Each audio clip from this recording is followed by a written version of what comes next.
Olá, boa noite. Deixa eu ver. Deixa o pessoal entrar aí.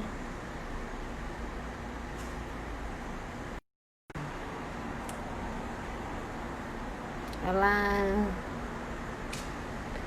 Boa noite, pessoal. Vamos esperar aí o pessoal entrar.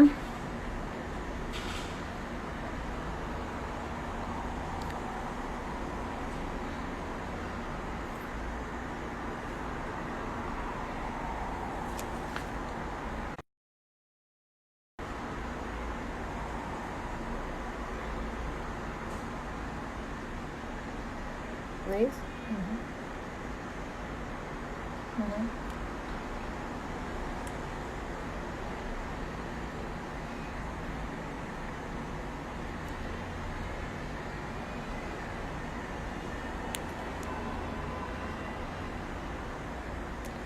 Robson, já recebeu aí o convite?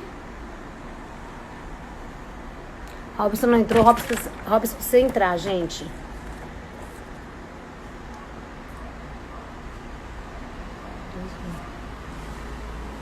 Olá, olá. Aqui, você viu?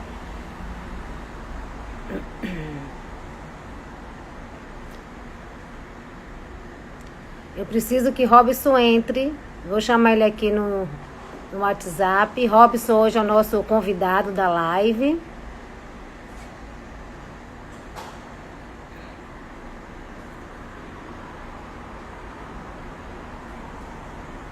Boa noite, vou esperar um pouquinho o pessoal ir chegando. Robson entrou, vamos lá. Vou te convidar aí, Robson.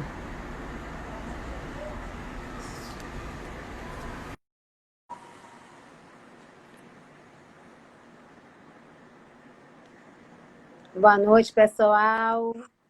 Aí. Olá, olá. Olá, Boa noite, tudo jóia? tudo jóia, Alessandra? Vamos E esperar o aí? pessoal entrar um pouquinho aí, Vamos sim. né? E aí já já a gente começa. O pessoal tá entrando. Sejam bem-vindos, pessoal. Jóia. Mais um minutinho só, 7h05 a gente começa, tá bom? Ok. Vamos lá. Tintim.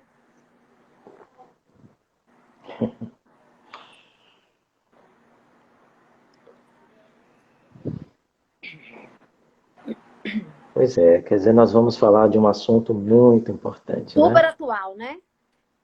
Super Atual, atual. pertinente. Verdade. A gente vem percebendo a quantidade de conteúdos que vem sendo divulgado dentro desse segmento e que vem contribuindo muito com a humanidade. É verdade. Pronto, vamos, já deu 7h05, vamos oficialmente abrir nossa live. Boa noite, todo mundo. Hoje a gente, como o Robson falou, está trazendo um tema super atual, né? E a gente vai falar hoje sobre os aspectos emocionais e cognitivos nos tempos atuais que nós estamos vivendo e, por que não, falar da pós-pandemia, né? Então, vou me apresentar para quem não me conhece. Eu sou Alessandra Barros, sou fonoaudióloga, audiologista ocupacional, clínica, especialista em reabilitação auditiva. Trabalho há 21 anos com aparelhos auditivos, com adaptações, aqui em Salvador e região. Sou funcionária pública da CESAB, trabalho no setor auditivo do CEPRED e sou gerente de produtos da Sonata Soluções Auditivas, aqui em Salvador, e a gente também atende toda a região. E agora eu vou oficialmente apresentar Robson Araújo. Você se apresenta, nosso convidado de hoje. Hoje é a nossa terceira live. As nossas lives têm um aspecto de bate-papo, né? Descontraído. Vocês podem fazer pergunta. A gente vai dar uns 5 a 10 minutinhos no final para fazer as perguntas. Robson, a live é toda sua. Pode ser apresente e aí a gente vai falando, tá bom? Tudo bem. Na verdade, a live é nossa, É né? nossa. Então, nossa, de todos os convidados que estão Isso. entrando, fazendo parte desse momento importante. Eu quero também parabenizar os que já estão conosco aqui, dar boas-vindas, e que bom que vocês possam compartilhar esse momento de reflexão diante de um tema muito importante e significativo. Como vocês receberam o convite, vamos falar principalmente desse aspecto chamado ansiedade, né? E assim, Alessandra, é uma das coisas que eu tenho percebido muito, né, dentro das minhas práticas profissionais. Na verdade, eu acho que como todo mundo já sabe, né, eu sou psicólogo, atuo na área clínica já há 12 anos, mais ou menos. Apesar que minha experiência dentro da área do comportamento humano já vem há muito tempo, desde adolescente. E a psicologia, para mim, é um grande fator motivacional. Então, eu venho contribuindo, sei que eu posso contribuir mais ainda, e a humanidade precisa realmente de seres humanos para continuar contribuindo e trabalhando com esses temas muito relevantes.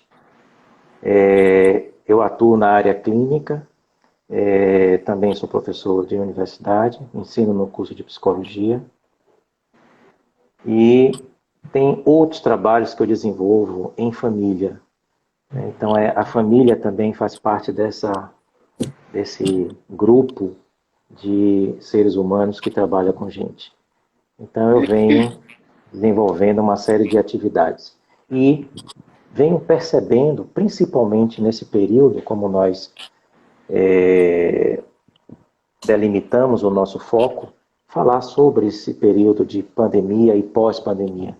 Eu sei que ninguém mais aguenta ouvir pandemia, mas a gente pode falar de outra maneira.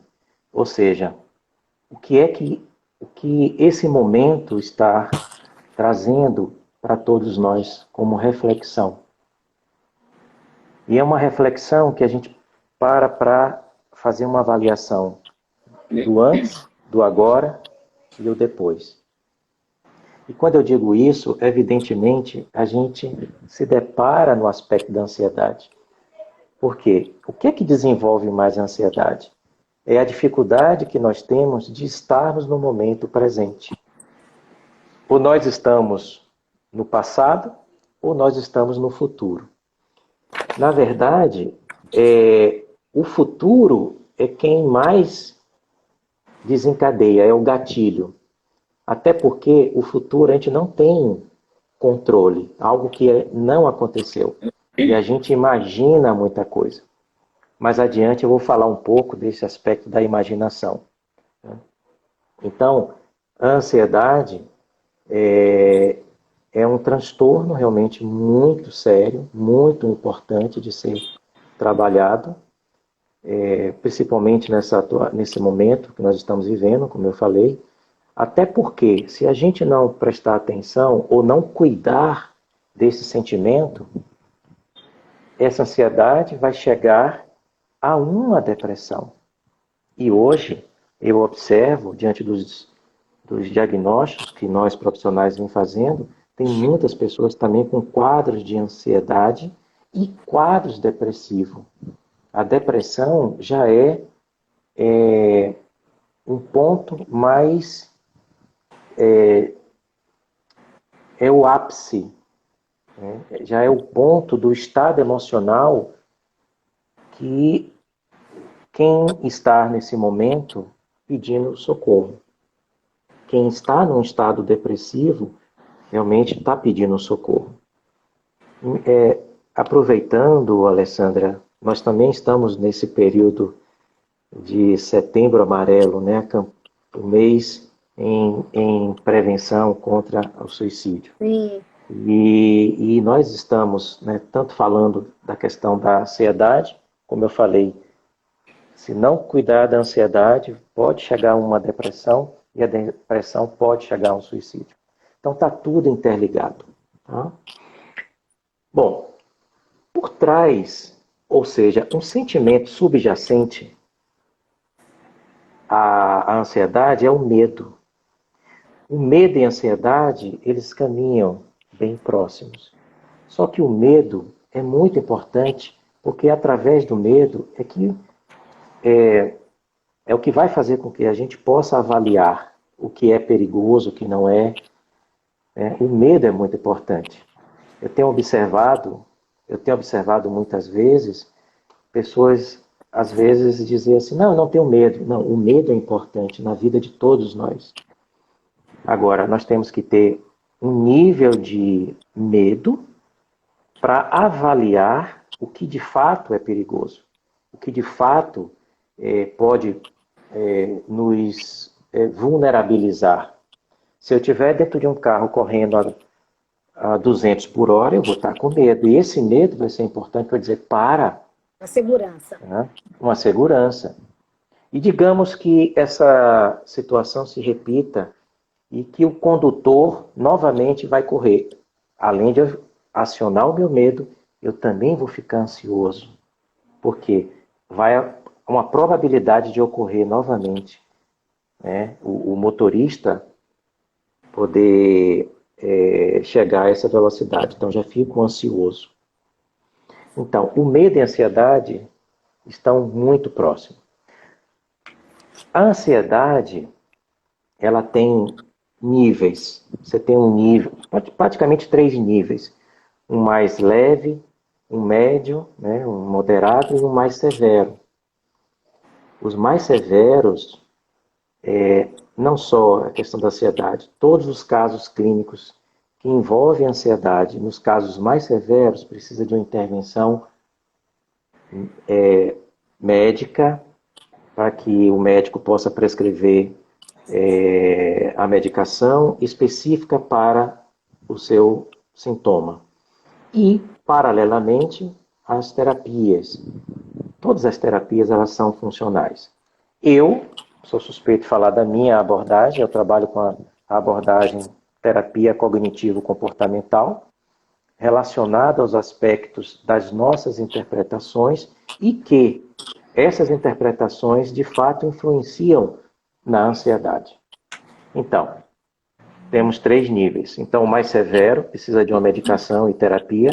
E os 2 primeiros, muitas vezes, a gente precisa avaliar. O que é que está por trás? Por que eu estou sentindo isso? Por que eu estou ansioso? Muitas vezes, é importante até eu acrescentar uma coisa. Todos nós temos um nível de ansiedade que é normal. Ninguém pode dizer que eu não estou ansioso. A ansiedade, ela faz parte. Agora, digamos que numa escala de 0 a 10, você mantém a sua ansiedade em torno de 5, 6, 7. Então, isso faz parte. Agora, também, quais são os recursos importantes, que eu vou falar lá no final, que nos ajudam a mantermos a ansiedade no nível que dê para a gente controlada para poder enfrentar aceitável, né? E aceitável. E controlar as adversidades da vida. E principalmente esse momento que nós estamos passando. Tá? Bom, por outro lado, nós temos várias classificações de ansiedade, conforme o nosso Código Internacional de Doença. Então, nós temos transtornos obsessivo-compulsivos, nós temos os transtornos de ansiedade, que são os TAGs, nós temos os TEPT, que são transtornos de estresse pós-traumáticos, nós temos fobias, né, social, nós temos transtorno do pânico. Então, nós temos uma série dentro dessas classificações, que num diagnóstico a gente precisa realmente acolher, né, esse ser humano. Nesse caso, eu estou falando dentro da minha função em poder ter uma escuta, poder fazer uma intervenção para chegarmos o mais próximo possível do que está acontecendo, o que é que está por trás disso. Como eu falei há poucos instantes, como a minha abordagem é terapia cognitiva, então, eu vou avaliar junto com esse ser humano, com essa pessoa, o que é que está acontecendo. Se realmente, de fato, essa ansiedade ela é real ou irreal, realmente que tipo de enfrentamento está sendo feito ou não está sendo feito, Como é que está o momento dessa pessoa? Nesse momento, todo mundo que me ouve, eu sei que para questionar. E esse momento da pandemia, e essas incertezas, e esse futuro, que de fato isso está potencializando a nossa ansiedade, ou os nossos níveis de ansiedade.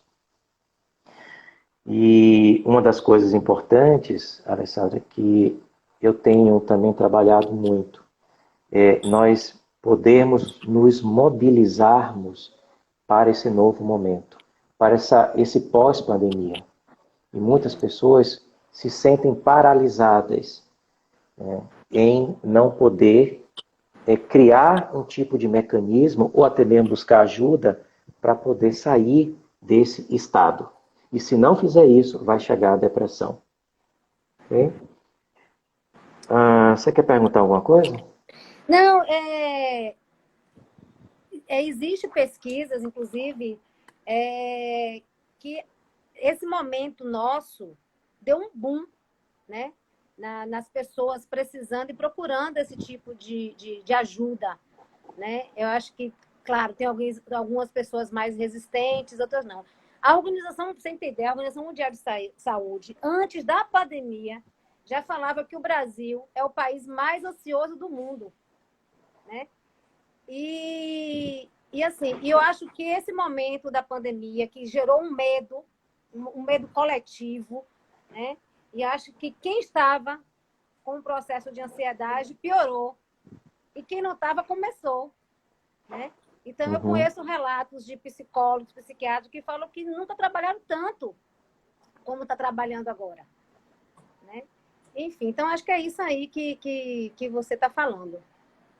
Verdade. Quando você traz esses dados estatísticos, me faz refletir uma coisa também muito importante. Nós trazemos uma carga, uma herança dos nossos ancestrais. Se nós formos falarmos aqui sobre a era primitiva, então, de onde é que vem a ansiedade? Então, naquela época que o homem precisava ir caçar e sabia que ia enfrentar feras, não sabia se também iria voltar vivo. Então, essa questão do enfrentamento, nós pegamos essa carga e isso tende ainda a continuar. Porque nós avaliamos a todo momento o que é perigoso e o que não é perigoso. O que de fato nós temos que enfrentar. E enfrentar, apesar que é uma palavra muito forte, mas ela faz parte do nosso cotidiano. Nós temos que enfrentar constantemente. É como diz o ditado popular: nós enfrentamos leões todos os dias. Vamos matando o leão todo dia, né? Todo dia.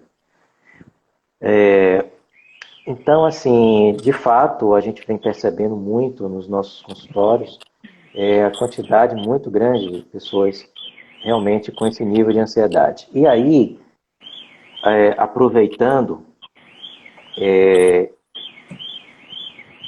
alguma sirene aí? Tem, o carro lá disparou, mas daqui a pouco para. Então, aproveitando esse momento de pós-pandemia, na verdade, o pós-pandemia, eu quero até modificar isso. Na verdade, podemos já considerar o pós-pandemia. Evidentemente que isso vai ser mais considerado depois que a vacina for liberada. Acontece que, antes da vacina, todos nós já precisamos criarmos novas... Tá parando aí, né? Não, tá... Ah, tá. Tá, ok. Voltou. Nós precisamos estarmos criando novas estratégias de enfrentamento. Cada um dentro da sua área, cada um dentro do seu contexto. Né? Nós também, a gente vem ouvindo muito essa questão de reinvenção. Todos nós precisamos nos reinventarmos. E o que significa isso? Cada um na sua área poder, dentro desse contexto, desconstruir algumas coisas e construir novos padrões, novas coisas. É o novo, né? É o novo. E isso é muito importante até para que a gente possa, naquela escala que eu falei da ansiedade, estarmos numa escala na média. Porque quando nós não estamos fazendo algo dentro desse novo, inevitavelmente o nosso nível de ansiedade aumenta. Mas quando nós começamos a criarmos, a planejarmos, a entrar em conexão com o seu eu, com a sua capacidade de criar, de se reinventar, aí as coisas começam a andar, começam a movimentar e, consequentemente, nós vamos reduzindo o nosso nível de ansiedade. Tá? Então, como também nós sempre ouvimos, a crise ela é muito importante, mas para quem está atento, para quem está perceptível. A crise é muito importante para aqueles que são ativos, para aqueles que focam. Aí elas conseguem aprender com isso. Então, eu tenho percebido muita gente ainda nessa dificuldade. Inclusive, isso me faz também refletir também as minhas funções. Nós estamos aqui, inclusive temos também muitos convidados que já nos conhecem. Sim. E muitos que me acompanham, inclusive, sabem o quanto eu também estou constantemente, diariamente, pensando, planejando. E eu considero que eu estou num nível de ansiedade em torno de 6, 7, em alguns momentos, depois eu pego os meus recursos e vou controlando. Eu não tenho nenhuma dificuldade em dizer isso. Também sou ser humano e mesmo tendo o conhecimento, mas eu também estou passando pelo processo. Agora, evidentemente que não me cabe eu deixar de utilizar recursos os quais eu oriento. Você ia falando alguma coisa aí? Ia. Não, eu acho, é aquilo que eu falei antes, eu acho que foi esse momento de ansiedade, de medo coletivo. A pandemia nos pegou de surpresa. A gente dormiu de um jeito e acordou de outro. Né? Acordou tendo que não pode se abraçar, não pode mais falar, não pode isso, tem que ficar em casa preso. Não, hoje agora eu tenho que trabalhar em home office. Eu passei 5 meses sem ir para o trabalho, minha vida virou de cabeça para baixo. Enfim, tudo mudou. E, assim, aí eu vou falar de mim, como você está falando, eu também estou matando um leão por dia, né? E eu acho assim, que quem tem mais jogo de cintura e essa percepção que você está falando, tem mais chances de sair disso mais rápido ou né, voltar esse equilíbrio mais rápido, né? Então, eu tive medo. Eu converso com as pessoas, todo mundo teve medo ou de morrer ou de alguém morresse a nossa família, pessoas amigas, né? A gente viu pessoas e famílias perdendo pessoas. Então, a gente sabia que a gente poderia passar por isso. Então, eu acho que isso já, por si só, já é um motivo de gerar medo, né? Medo de não ter, entrar em colapso a economia, medo de perder meu emprego, que de fato muita gente perdeu, um medo generalizado, né? Então, eu acho que esse momento, como a gente está trazendo esse tema, eu acho que todo mundo tem uma coisinha para contar, uma coisinha para lembrar, que se não passou, alguém passou perto, né? Então, eu acho que esse medo, como você falou, o medo que gera ansiedade, né? E o medo do que eu não sei. Ninguém sabe quando é que vai ter a vacina, ninguém sabe que se pegar vai morrer, se vai ter, né, sequela, se não vai, se vai precisar ser entubado, se não vai. O que não se sabe ainda. Então, acho que gera essa insegurança. Não é isso?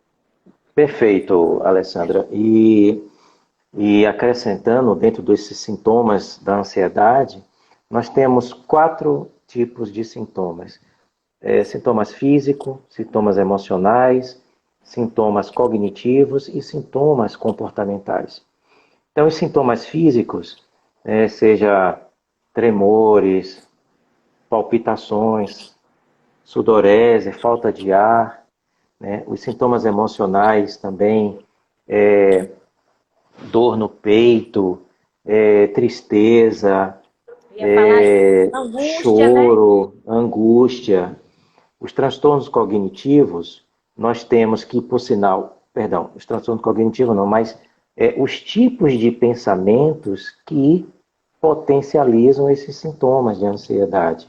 Então, por exemplo, como você falou, medo de que alguém da família, algum ente querido venha a falecer. Então, e se acontecer isso? Isso é uma coisa muito importante, essa maneira como nós interpretamos e sempre utilizamos dentro da abordagem cognitiva, e isso é que potencializa também a ansiedade. Então, e se acontecer isso? E se eu não conseguir? E se eu me contaminar? E se eu perder alguém?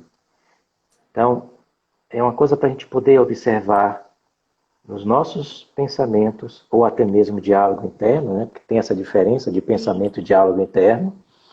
Então, muitas vezes, o diálogo interno é que potencializa a ansiedade, e justamente porque nós ficamos sempre nessa dúvida. Então, esses pensamentos realmente interferem, e os comportamentos, que geralmente a gente pode sentir as tremores na perna, a gente pode vontade de ocorrer, ou até mesmo ficar paralisado. Nós temos também, na parte da dicção também, tremores. Fala aí um pouquinho, você, fonoaudiólogo. Fala aí um pouquinho. Não, na verdade, assim, o que eu tenho percebido na minha Dificuldade de prática, falar, né? Que isso é muito. na minha parte, Dificuldade de falar.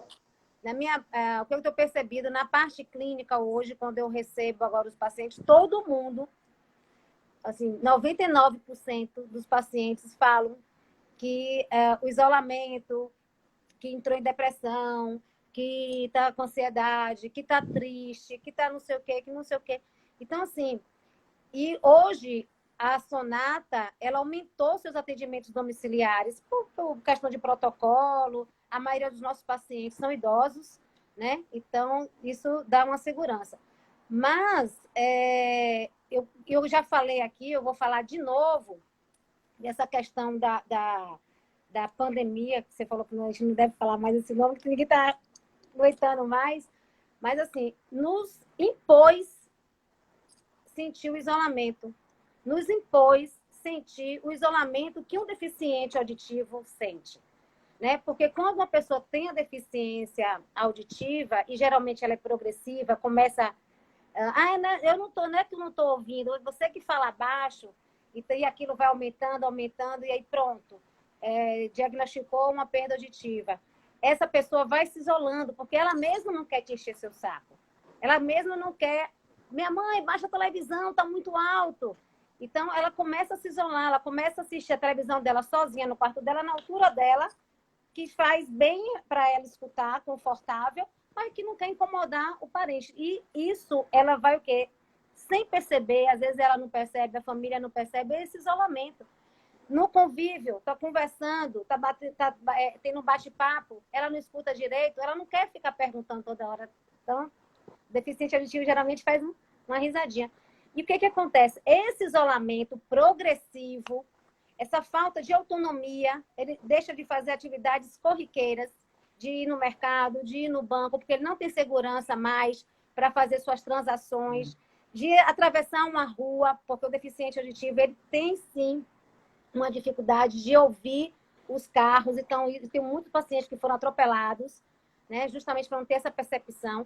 Então, isso tudo vai trazendo um sentimento de inutilidade dele, e isso vai trazendo essa ansiedade, e que a gente está falando, que culmina na depressão. Então, eu tenho relatos de pacientes que depois da adaptação, depois que voltou a ouvir, ele falou, eu voltei a viver. Né? Muito bom. Eu voltei a viver. Então, eu acho que, por exemplo, esse momento que a gente está passando, nós podemos sentir na pele o que é o isolamento familiar, o isolamento social, né? Que isso, o deficiente auditivo, ele passa, né? Então, a gente sentiu na pele o que um deficiente auditivo passa quando não toma cuidado, quando não presta atenção, né? E por quê? Tem muita gente que tem o estigma de usar o aparelho. Então, ainda tem um mito aí, né? Então, tem muita gente que pensa que usando aparelho é que está surdo, e ao contrário, eu usando aparelho eu deixo de ser surdo, né? Eu restauro minha audição, minha percepção, eu volto ao convívio, agora que eu fiquei igual, né? Eu fiquei igual a pessoa, um ouvinte agora, porque agora que eu botei o aparelho, né? Então, na verdade, o pensamento é o contrário. Então, fazendo aí uma analogia nesse momento que a gente está falando de depressão e falando da minha área, a depressão ou a perda auditiva gera uma ansiedade, gera a depressão, e a gente pede assim, cuidado com os seus entes queridos, principalmente os idosos, né? Prestem atenção. E tem pacientes também que me relatam o seguinte, os filhos falam, agora, nesse momento, eu comecei a conviver mais com meu pai, precisar falar com meu pai mais no telefone. Então, aquilo que eu demorava 10 minutos para falar com meu pai, hoje eu tenho mais tempo, né, de conversar. Então, a falta da audição está incomodando. Tem alguém chamando aí. Né? A falta de audição começou a incomodar mais os familiares, porque a demanda agora de conversação aumentou. Então, assim, peço cuidado com seus idosos, cuidado com as pessoas que precisam restaurar e manter um nível de convívio social saudável. Muito, muito importante, muito interessante, muito oportuno essa sua sinalização e, ao mesmo tempo, a sua experiência e vivência. Eu não quero te cortar, mas só para concluir, inclusive tem pesquisas, várias pesquisas hoje, que mostram uma associação de deficiência auditiva com depressão. E quanto maior o grau, o nível de perda auditiva, maior é a depressão. Então, existe já estudo para isso. Então, se eu tenho uma perda leve, ok, mas quando isso vai aumentando, moderada, severa, que é os níveis de classificação da perda auditiva dentro da nossa área, então, quanto maior a perda auditiva, quando não cuidada, maior é a minha depressão. Porque é progressivo. Tanto a perda auditiva quanto a depressão, não é isso? Sim, com certeza. Com certeza. E, principalmente, todo o acolhimento familiar, como você falou no início, é muito importante. É muito importante. Para isso, é necessário que a família tenha um nível de percepção, sensação e percepção. Juntos, forma a senso-percepção. Então, poder perceber e sentir o que está acontecendo junto com o seu familiar. E acolher. Realmente foi muito interessante a sua fala, e quantas pessoas não têm essa paciência e despreza, na verdade. A gente percebe muito o nível de individualidade que está todo mundo, de uma certa forma, atuando. Eu sei que, por outro lado, uma das coisas também que tem desencadeado muito a ansiedade são essas redes sociais. Aliás, tudo agora é voltado para a internet, tudo agora é voltado para esses meios eletrônicos aqui. E isso está causando também um afastamento muito grande entre as pessoas. Não é por acaso que esse período do confinamento foi necessário para que as pessoas pudessem se olhar mais, escutar mais um outro, poder fazer coisas que antes não fazia.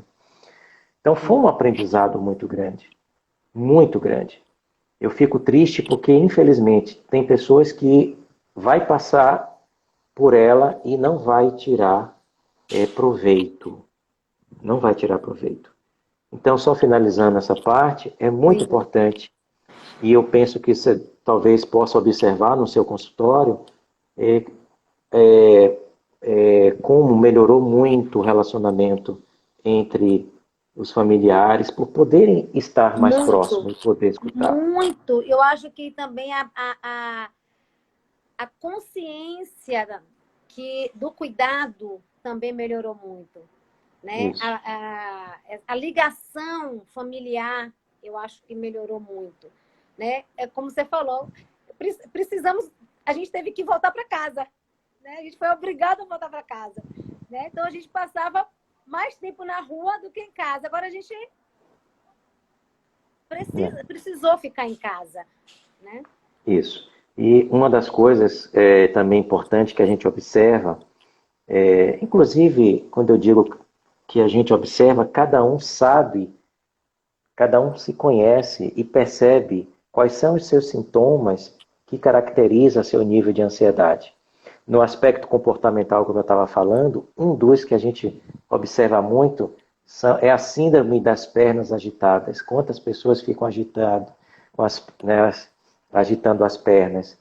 A nicofagia, que é roer as unhas, né? Então, cada um tem uma outra situação muito séria, que é o uso de substâncias psicoativas. Muitas pessoas ansiosas tentam aliviar suas tensões usando substâncias. E dentre elas, a que é mais utilizada, né, lícita, que é o álcool. Então, muitas pessoas lançam mão ao álcool. A gente percebe também, estatisticamente, como aumentou muito nesse período o uso do álcool.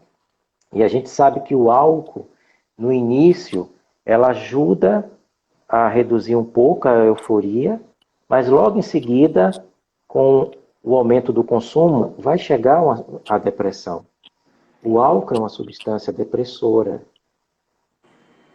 Então, e é por isso que as pessoas que aumentam seu uso e achando que vai passar ansiedade, não vai passar ansiedade. As pessoas não têm esse limite de parar. Então, isso é muito importante. Você Eu pode falar. pensei aqui uma coisa que você falou das redes sociais, né? A sensação que eu tenho, você me corrija se eu estiver errado, e daí você pontua, que a gente está sempre atrasado, a gente está sempre com pressa, a gente não dá conta, não tem tempo de assimilar todas essas enxurradas de informação que chega por meio social. Você está sempre atrasado, né? E a gente hoje é polifuncional, demandas e demandas e demandas. Isso não cria uma essa administração do tempo, ou dificuldade, ou pouco tempo. Eu não sei se a gente tem pouco tempo, se a gente não administra o tempo, se a gente não dá prioridade para as coisas, eu não sei. Mas a sensação que eu tenho é que a gente é demandado toda hora. E isso talvez, às vezes eu sinto que eu estou com a língua lá de fora e que ainda não corri metade do percurso do dia, né? Minha lista nunca acaba. Então, assim, estou falando por mim. Isso não cria uma ansiedade, não cria essa angústia? Perfeitamente. E eu já aproveito essa fala sua e já acrescento essa questão da pós-pandemia. O que é necessário realmente, de fato, perante esse momento da crise? É administrar bem o tempo. Agora, tem a questão do hábito também. As pessoas têm dificuldade de mudar os hábitos. E isso é uma coisa terrível. Precisamos mudar o hábito. Bom, por outro lado, a administração do tempo, ela é importante e necessária. Por quê? A gente precisa estarmos mais no presente. Inclusive, estarmos no presente faz com que a gente reduza nossos níveis de ansiedade. Poder planejar as nossas tarefas. Ter foco diante desse planejamento. A gente precisa também priorizar, né, o que é urgente, ou aliás, o que é urgente, emergente, o que é que pode não ser tão urgente assim, organizar, planejar, priorizar e executar. Isso é importante e necessário. Ó, tem uma coisa também que eu não posso deixar de dizer, de contribuir aqui. Dá as dicas, dá as dicas. Inclusive, eu faço parte também disso. A dificuldade que nós temos de dizer não. Tem situações que a gente não pode. E muitas vezes a gente termina dizendo sim e a gente se prejudica. Então, a dificuldade de dizer não, cada um tem seus motivos. Mas dentro da psicologia, a gente analisa medo da rejeição, medo de que a pessoa vai nos abandonar, ou vai nos criticar, ou achar que não pode contar com a gente. A gente tem essa dificuldade de dizer não. Mas muitas vezes, esse não é necessário, porque a gente já sabe que não vai dar tempo. Mas a gente termina assumindo um compromisso, pronto, a ansiedade vai lá para cima. Então perceba como a nossa mente, a forma como a gente pensa, a forma como a gente organiza esse ambiente, é o que vai caracterizar o nosso nível de ansiedade. Tá? Perfeito. Então, precisamos planejar, ver o que é prioridade. Tem uma outra coisa também importante, Alessandra, o qual eu faço parte, temos que também criarmos, dentro dessa questão do foco, o que é importante, o que é que eu quero, o que é que vai me dar resultado.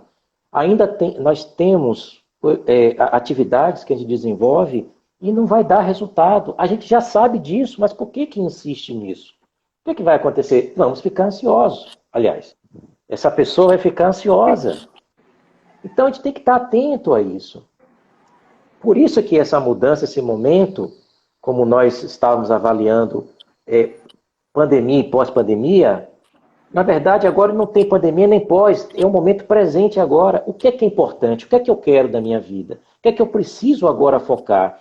Dentro da minha área de profissional, minha área de ação, qual é a tendência desse mercado? O que é que está me dizendo? O que é que eu preciso fazer? Eu sei que também estarmos aqui nessas redes, nem todo mundo se sente confortável em estarmos aqui. Por quê? A gente está sempre pensando, o que é que o outro está analisando da minha fala? Como é que eu estou falando? Será que está legal? Não está? Tem muitas pessoas que têm medo disso, e não têm essa facilidade de enfrentar. Mas é necessário, é importante. Nós precisamos estarmos no mundo para exercermos as nossas atividades. E isso faz com que a gente evolua. E através desse resultado, com a resposta, a gente sabe que deu certo. Como diz o ditado também, tudo que dá certo, a gente persiste, vai adaptando, vai melhorando e a gente vai evoluindo. E, consequentemente, o resultado é satisfatório. Eu quero até aproveitar, Alessandra, senão eu me empolgo na minha fala. Fique à vontade. Senão eu me empolgo. Tá todo mundo dizendo aí, tá bacana, então acho que tá gostando. A gente ainda tem aí uns minutinhos ainda. Bora pra frente. Tá, joia. Então, já aproveitando, eu já quero adentrar nesses recursos que são importantes para nos ajudarmos. Então, digamos que o primeiro foi isso aí. Vamos planejar o nosso futuro. Aliás, o futuro é agora. O que é importante? Uma coisa vem lembrando outra. Vai Eu sempre orientei a todos os meus clientes.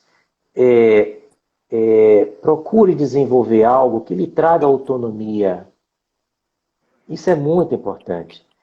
Quando eu vejo o noticiário, em alguns momentos, quando eu para me atualizar, e vejo tudo que está acontecendo. E quantas pessoas desempregadas, passando dificuldade. Quer dizer, isso desencadeia o nível de ansiedade. E é uma situação séria. Sim. Comove a gente, sim, evidentemente. A gente está vendo o país como está. Mas, por outro lado, dentro da minha função, dentro da minha missão, é de despertar nos seres humanos o seu potencial para desenvolver algo para a sua vida, para a sua autonomia, prestar serviço, aprender algo. Hoje a gente percebe quantos ensinamentos, quantos cursos estão sendo divulgados, gratuitos, para que as pessoas possam desenvolver e, ao mesmo tempo, criar suas condições e autonomia e ter seus recursos para poder administrar também, gerir os seus compromissos. Então, isso é muito importante. Então, é estudar, pensar, planejar, ver o que é importante, qual é a tendência dentro da sua área, o que é que eu posso me antecipar perante esse futuro, que já estamos. Já chegou. Já chegou. Tá? Então, isso é muito importante. Bom, quais são os recursos importantes que nos ajudam a mantermos um nível de ansiedade equilibrados? Bom, todo mundo aqui que está nos ouvindo já sabe. Eu quero começar pela questão da alimentação. Provavelmente, talvez esteja nos ouvindo aqui algum profissional na área de nutrição. Eu não vou adentrar, mas eu só vou citar alguns produtos, alguns alimentos que, de uma certa forma, já vem sido divulgado, que ajuda a reduzir o nível de ansiedade. Então, os probióticos ajudam muito a manter um nível de ansiedade equilibrado. Ovos cozidos é muito importante também. Cereais, castanha, brócolis, verduras, coco seco. Quem tiver dúvida, vai lá pesquisar coco seco. Tem uma substância que é fantástica. Araújo alimentar. Brócolis, espinafre, chocolate, inclusive chocolate amargo, né? É o mais indicado. Então, são alimentos, são substâncias que já têm sido orientados que ajudam. Bom, todos que me ouviram aqui, procurem um profissional nutricionista para poder reavaliar e cada um ver dentro das suas condições físicas, né, e biológicas. Bom, por outro lado, atividade física, todos os profissionais de saúde já vêm orientando muito. Que tipo de atividade física? Todos os tipos. Andar. Que te dá prazer, né? Exatamente. Então, andar ou correr, ou yoga, isso. A gente percebe que quantos profissionais da atividade física têm divulgado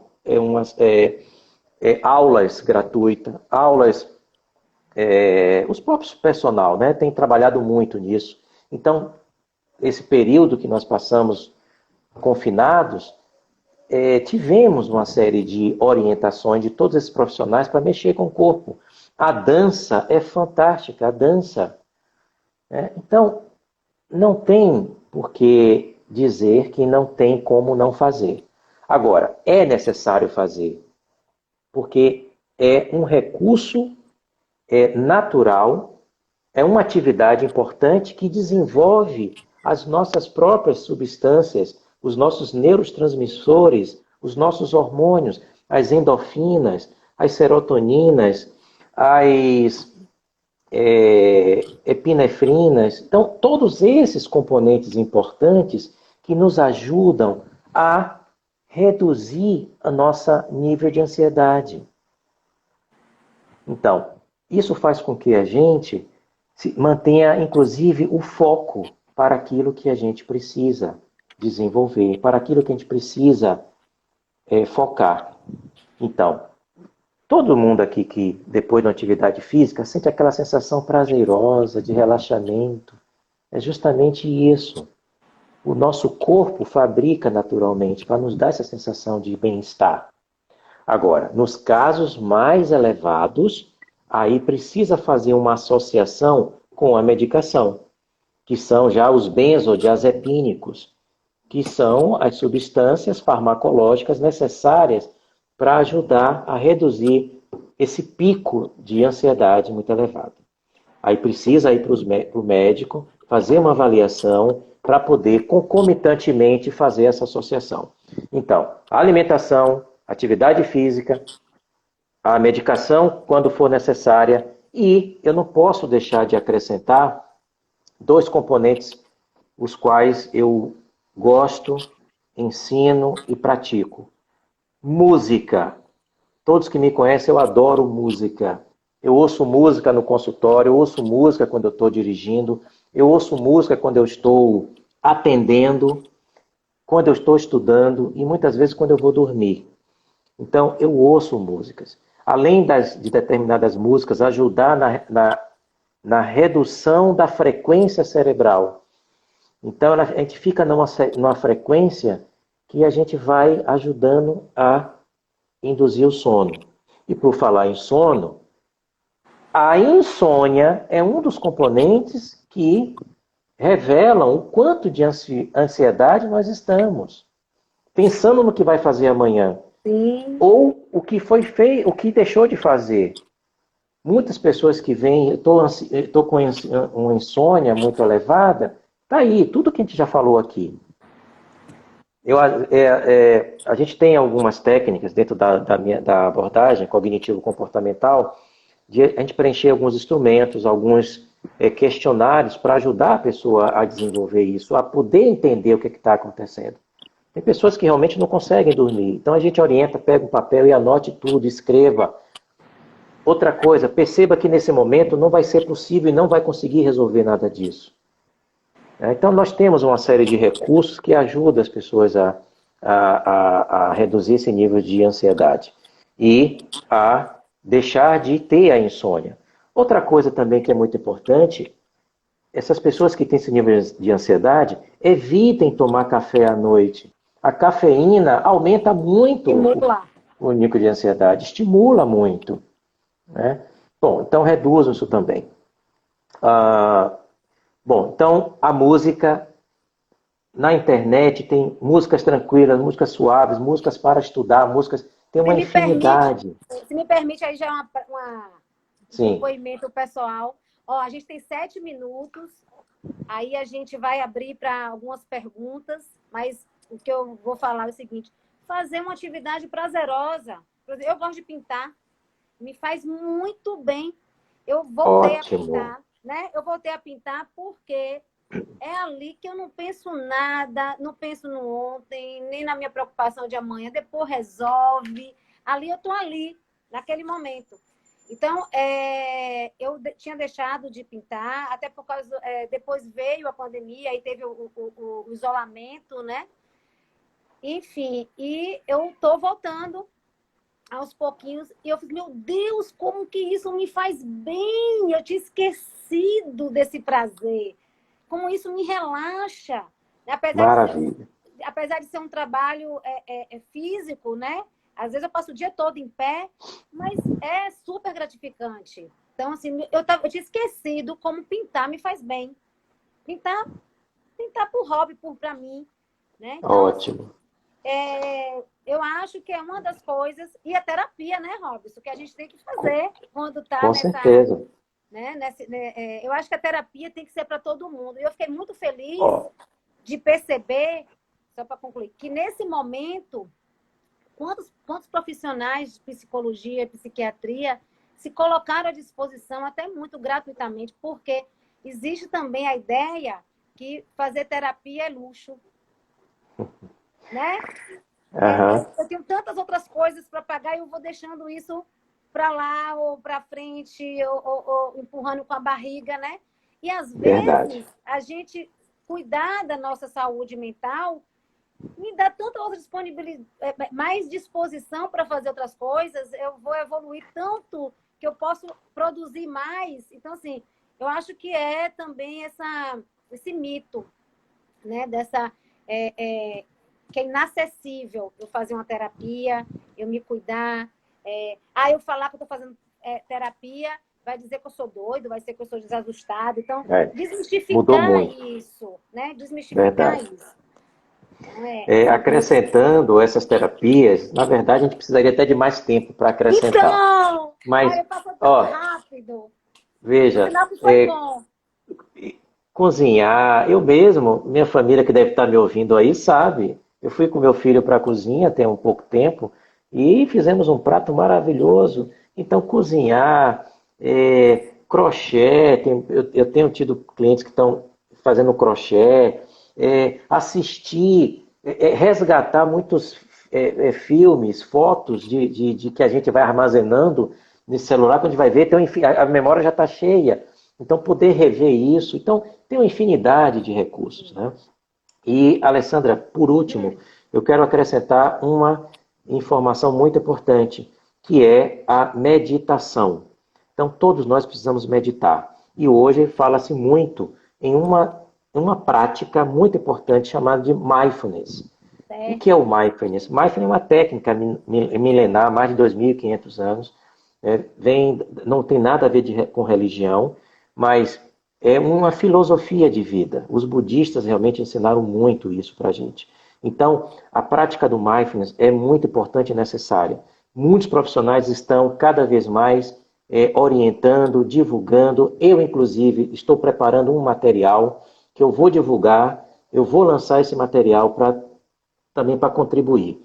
Então, o mindfulness é simplesmente você poder... Eu quero até, nesse momento, todos que estão aqui me ouvindo, podem fechar seus olhos e continuar me ouvindo. Até eu vou fazer isso. Vamos lá. Vai ser muito rápido.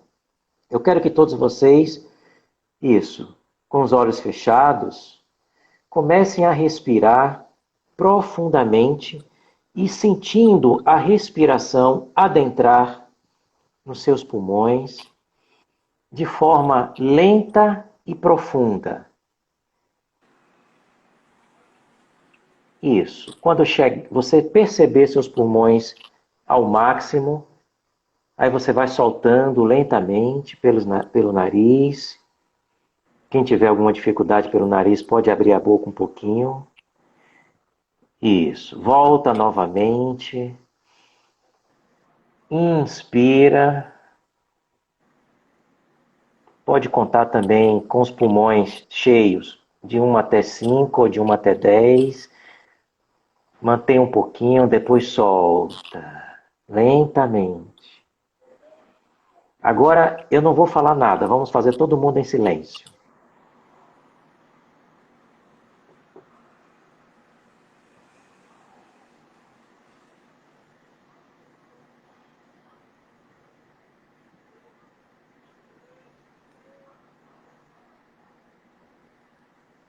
Isso. Ok, gente, pode voltar a abrir os olhos.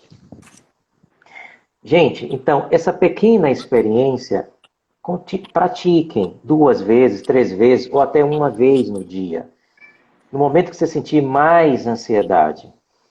Então, pode ser sem música, quem quiser fazer com música também pode fazer, sem problema nenhum. Maravilha. Então, você não precisa estar na posição de lótus, você pode sentar na posição erecta, no sofá ou na cadeira. Porque nesse momento, observe, você parou de pensar um pouco, ou o passado ou o futuro. Nesse momento, você entrou em conexão com o seu eu, com a sua respiração. E quanto mais você praticar, mais você vai treinar, mais você vai perceber os benefícios disso.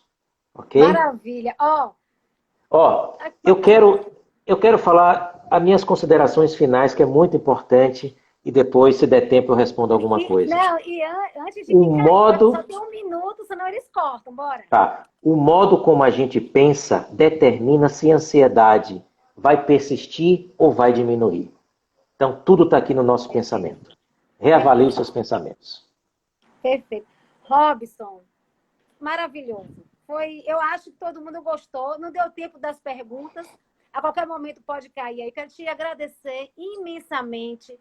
Eu acho que a gente mais para frente pode fazer outra. Tem tanto assunto que a gente pode abordar, né? Quem quiser fazer pergunta que não deu tempo, passa para mim, passa para Robson, né? Eu vou falar rapidinho. A Sonata fica na rua Itatuba, 201. Seu consultório também, né? A gente é vizinho.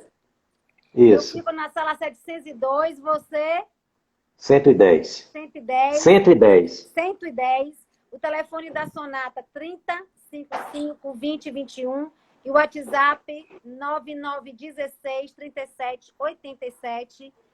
Tá no Insta, todos os contatos estão lá. Robson, fala rapidinho aí dos seus contatos. Meu telefone, para quem não tem, é 9, DDD 71 98816 9027. Uma outra coisa, vai estar disponível? Vai sim, vai sim. Pronto. Vai sim, a gente vai publicar. As pessoas vão poder ver. Né, rever. Tem gente que Joia. não pôde acompanhar. Fica aqui minha gratidão imensa, eterna, viu, pela sua participação. Espero que todo mundo tenha gostado.